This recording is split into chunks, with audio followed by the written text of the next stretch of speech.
Assalomu alaykum, hurmatli obunachilar. Sizlar bilan Sog'lom turmush klinikasi 2026-yil 6-aprel kuni Namangan viloyatidan kelgan bemorlarimizdan biri. Diagnozi mikrosefaliya.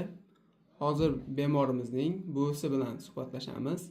Bizning klinikamizdan qanday natijalarga erishayotganligi haqida. Assalomu alaykum, xush kelibsiz. Biz bu nabiramda og'ir tug'ruq jarayonida tug'ildi-da. 4 oylikdan keyin qanaqadir qo'llarida kam harakatlik, ko'zlarida kam harakatlik bo'ldi. O'zimizdagi doktorlarga ko'rindik, Namangan doktorlariga ko'rindik. Keyin endi ularga ham penjara sovuq bo'lsa, ular ham harakat qilmoqchi bo'lishdi. Men ularni dorilarni ko'p ham ichirmasdan turib, to'g'ridan-to'g'ri Jalilovga YouTube'da ko'rib qoldim. YouTube orqali ko'rib qoldim. Aytmoga qarshi telefon qilib ko'raychi dedim. Telefon qilsam, bitta operator qiz oldi. Mana shunaqa meni biramga mikrosefaliya tashxisini qo'yishdi. Sal qo'llari kam harakat o'zida, sal kam harakatli bor desam, olib keling dedi. Endi Jalilov doktorga qimmat desa, yo'q, unaqa qimmat emas-da, yaxshi. Hamma joyda ham bir hamma joyi ham o'ziga yarasha nimasi bo'ladi-ku, faqat qimmat emas. Men o'zimcha o'z holatimga qimmat deb o'ylamayman.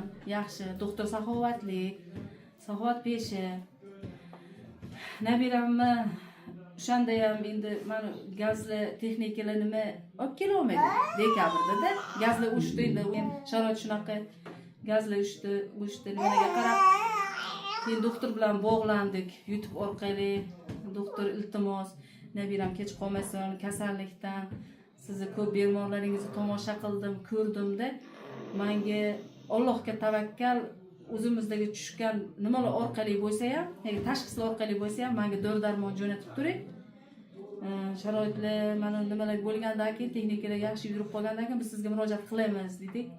Allohga tavakkal qildik birinchi. Dorilarni ichirdik. Doktor tenjonlari sog' bo'lsin, bu yerda Fatima tenjoni sog' bo'lsin. Bizga doktorlarni o'sha tashxislari nimalari orqali tavakkal qildilarmi? Endi bizga rahmlari keldimi? Bizga jo'natdilar. 2 oy dorilarni ichdik. Pankrait, bronxlit, neurolite. Shunaqa dorilarni ichdik. 2 oydan keyin doktorga kelib ko'rindik. Nabiramda juda chiroyli o'zgarishlar bo'ldi. Oyoq qo'llarini qimirlatdi, tuzalish boshlandi. Hamma bolalar singari o'ynab kulishi boshladi. 2 oydan keyin kelib doktor bilan yana ko'riklardan o'tdik, o'zal ko'riklardan o'tdik. Yana bizga dorilarni davom ettirishni aytdilar, olib ketdik. Endi mana 1 oy. Mana 1 oyda dorilar ham tugadi. Dorilar tugan doktorga ko'rinaylikchi deb kelib, endi hozir bu yerda davolanishga yotar ekanmiz. Toza havo sanatoriyasiga qizimiz muolajalarni olishga yotar ekan. U yerda o'zimizga ham muolajalar bor ekan. Tenjonlari sog' bo'lsin, doktor doim farzandlarning baxtiga, bemorlarning baxtiga sog'-omon bo'lsinlar. Bizning baxtimizga ham sog'-omon bo'lsinlar, bizning oilamiz baxtiga, mana farzand oilaga quvonch keltirsa, ana shu quvonchni bilmadim, doktor biz bilan baham ko'rdilar. Men doktorga chin ko'ngildan rahmat aytaman. Chin qalbim nimagaki? Nabiram Allohga shukr shifo topdi, topmoqchi. Bemorda bizning klinikamizga kelgan paytda qanday shikoyatlari bor edi? Ahvoli qanday holatda edi? Shu haqida gapirib bersangiz. Holati qo'llarini uncha qimirlatmasdi, ko'zlarida e'tibor yo'q edi. Qanaqa desam bo'ladi? Har holda holat yaxshi-da. Kulgular bor, tabassumlar bor, tushunishlar bor, mana bunday harakatlar bor, mana shunaqa harakatlar bor.